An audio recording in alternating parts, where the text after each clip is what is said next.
Hey my people, what's going on? This is Major TV. Let's talk. I want to talk about something that's been bothering me for a while. I probably spoke about it before, but now I want to basically just go all the way there. My problem with blacks saying anything negative about Grandmaster J, as well as not having the full support from established black entities or organizations, as well as the black community. We know in history, everyone that stood up against the U.S. government or spoke about black empowerment, what the government did. We can go back to the African movement with the great Marcus Garvey and how he pushed to go back to Africa and how he went before the white community and was informed them how important that black people should have an army and should have all necessary things to survive. He was very vocal. He didn't really beat around the bush. And at that time, during the early 20th century, there was a lot of things going on that totally was working against black people in the black community. When Marcus Garvey came on the scene with this Pan-Africanist movement, you had so many people that followed behind him. But the government, what did they do? They brought Trump up charges against him and ushered him off to federal court and sent him to prison. Some of the exiles sent him back to Jamaica. Marcus Garvey movement inspired a lot of black people.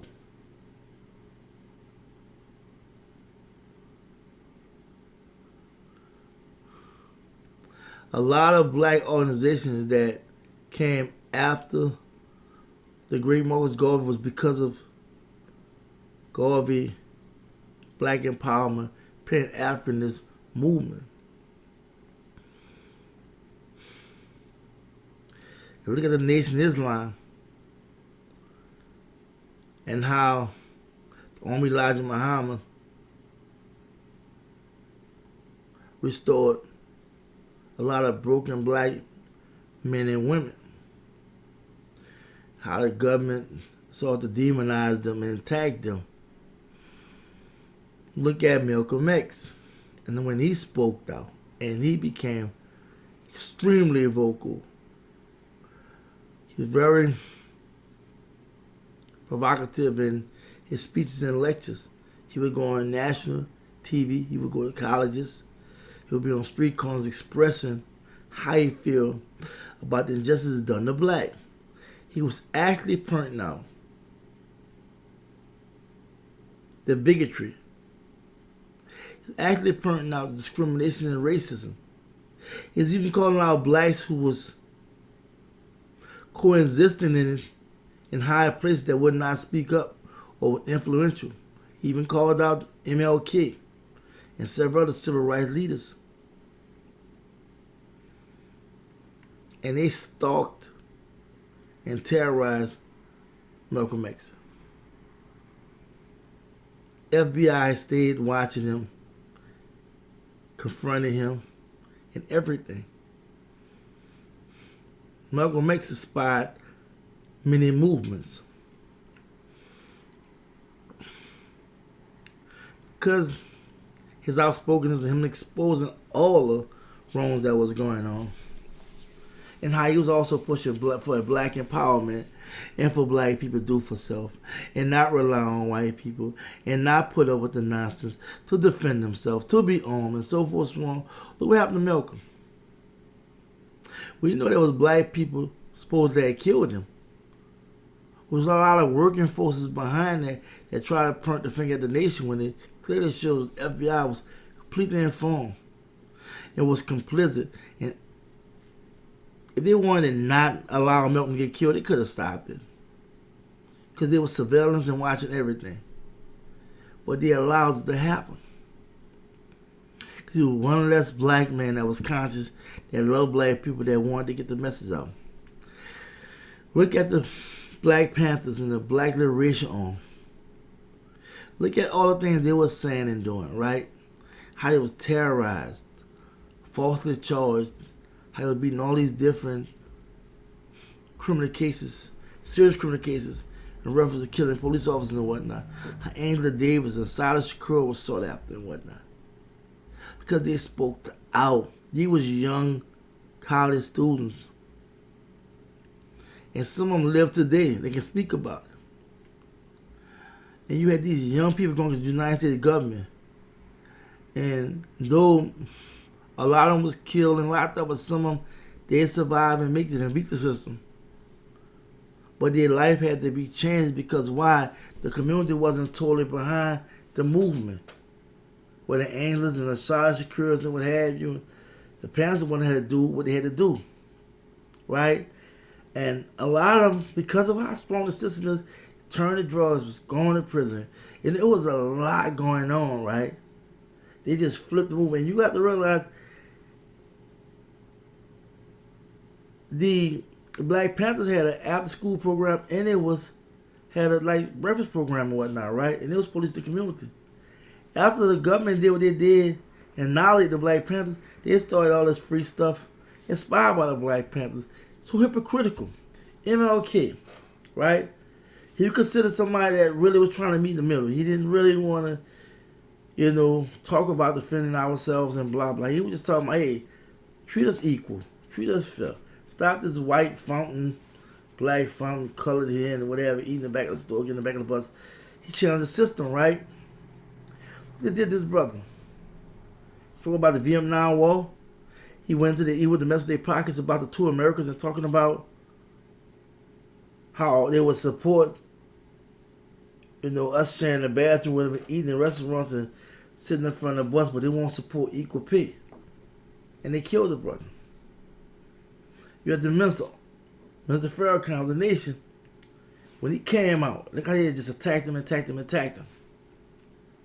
Right? Everyone that spoke up has been attacked.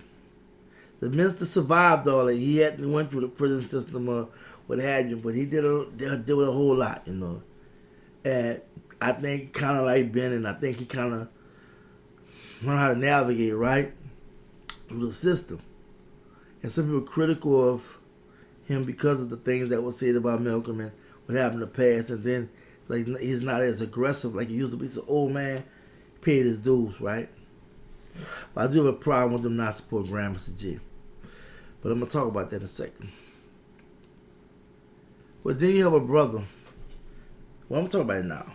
The nation, the minister, Honorable Mr. Farrakhan, spoke out about how blacks need to respond to police violence. You shoot them, or whatever. However you say it, because I'm not trying to quote him verbatim, but I remember Yvette Cornell, Madar spoke out against him saying, he have an army, why he's not telling his people, blah, blah. And what about if this person gets caught up about the lawyer thing and having the money to help this person out, right? Well, you have somebody that came out by the name of John Fitzpatrick Johnson, a.k.a. Grandmaster J, with infact, that did what the nation had requested, or what Mr. Farrakhan requested. Elias, black conscious brothers, Elias brothers that's conscious on the YouTube and social media, and people in general, they say they wanted this. Now they have it through Grandmaster J. Now they did what the FBI would normally do. They went all in his background. Like the COINTELPRO, they did that right back then with us. And he used our people to. Same with doing Grandmaster J.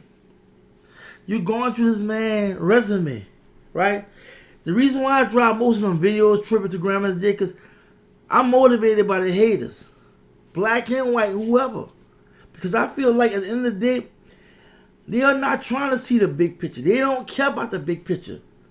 Right now, I feel like either he's still in their shine or they're too scared that something might happen to them. Because they speak the same way, but they code and they speak, and they're not going to be verbal and whatnot. And I don't even really knock the fact that they don't want to be as verbal, because I feel like they are using things against Grandmaster Jay that he said, right? But that's how he feel cool. That's his truth. But at the same time, as a black community, we should have really got behind his brother regardless. Point blank. There's no excuse for getting mad at him, calling him an agent, and all this other stuff. Because, for us concerned, he's the best agent we probably had in a long time. Because if agents told him he talked to inspire black people, because you gotta realize he came on scene at the right time. They'd already been killing blacks. Whites been killing blacks. Police was killing blacks. Blacks was being mistreated horrendously, you know. And we'll have the normal protests, some riots of violence, and of course the media gonna describe it as something real bad and whatnot, right? But now they caught between Hard Rock and Shell because we have no Capitol Hill.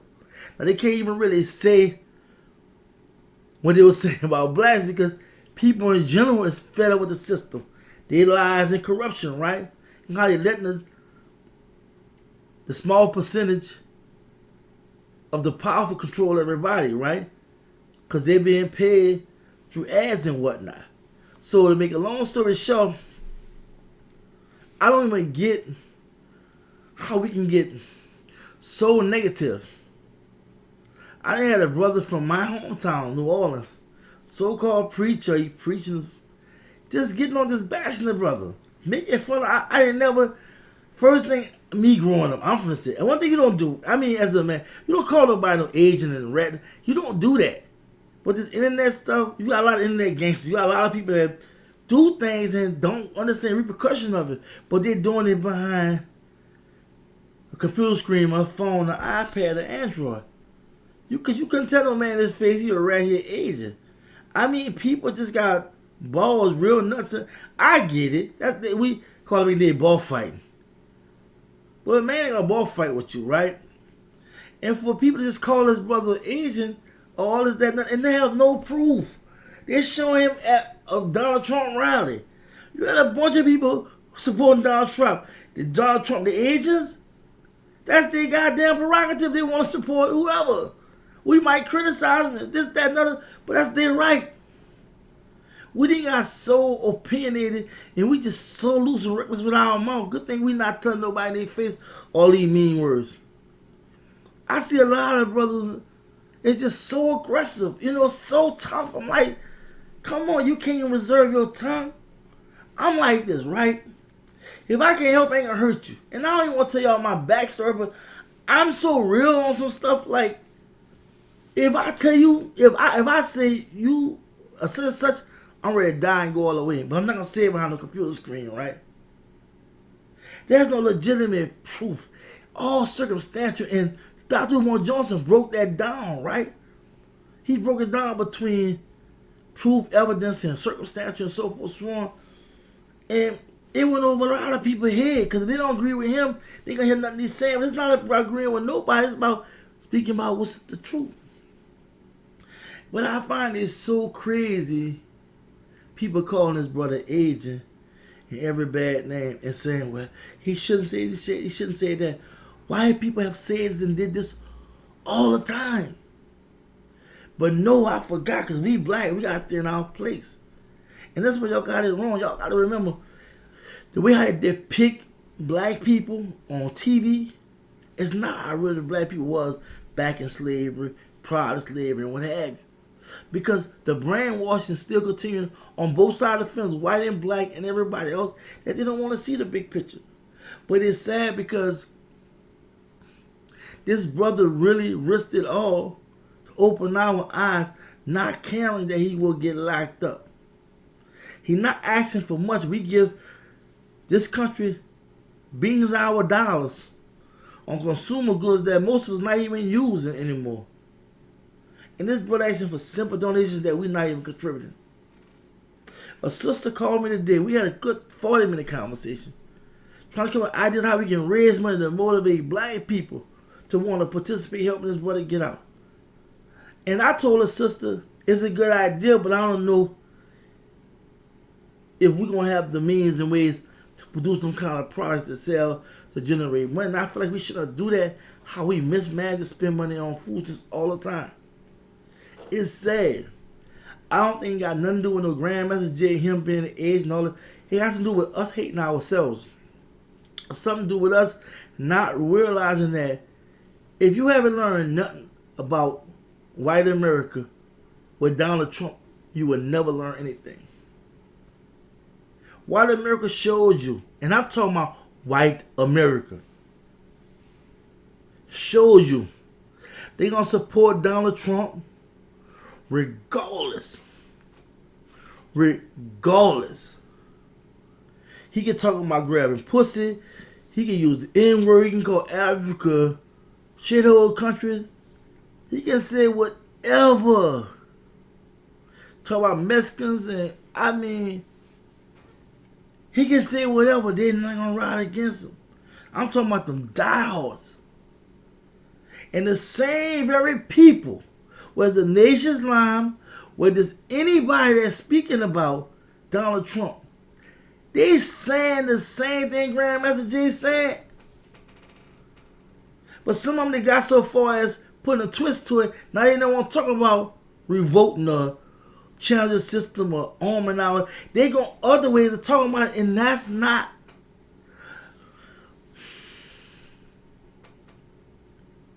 That's not right when one time you were speaking that way.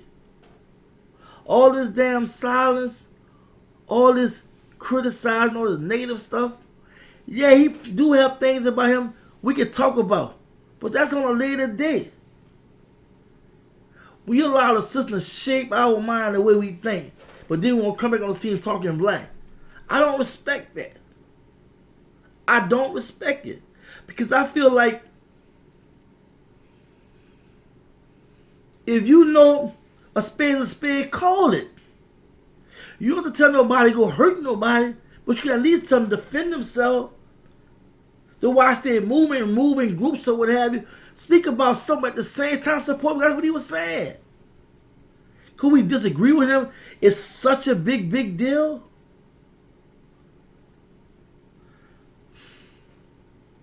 To a certain degree, I understand some people being silent. I won't lie.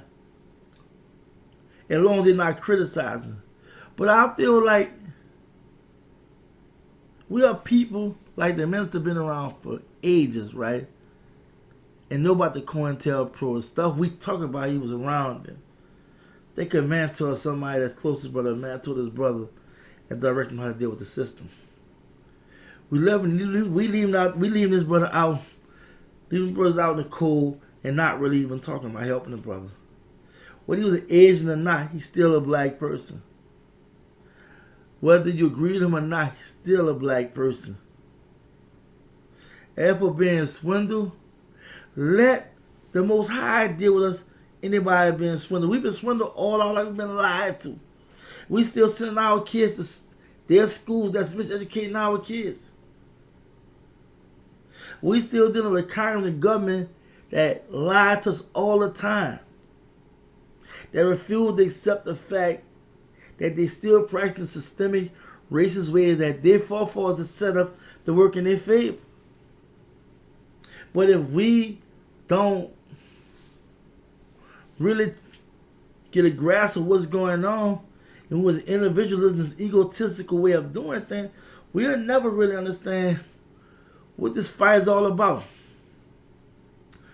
I am just appalled by the reaction of a lot of people.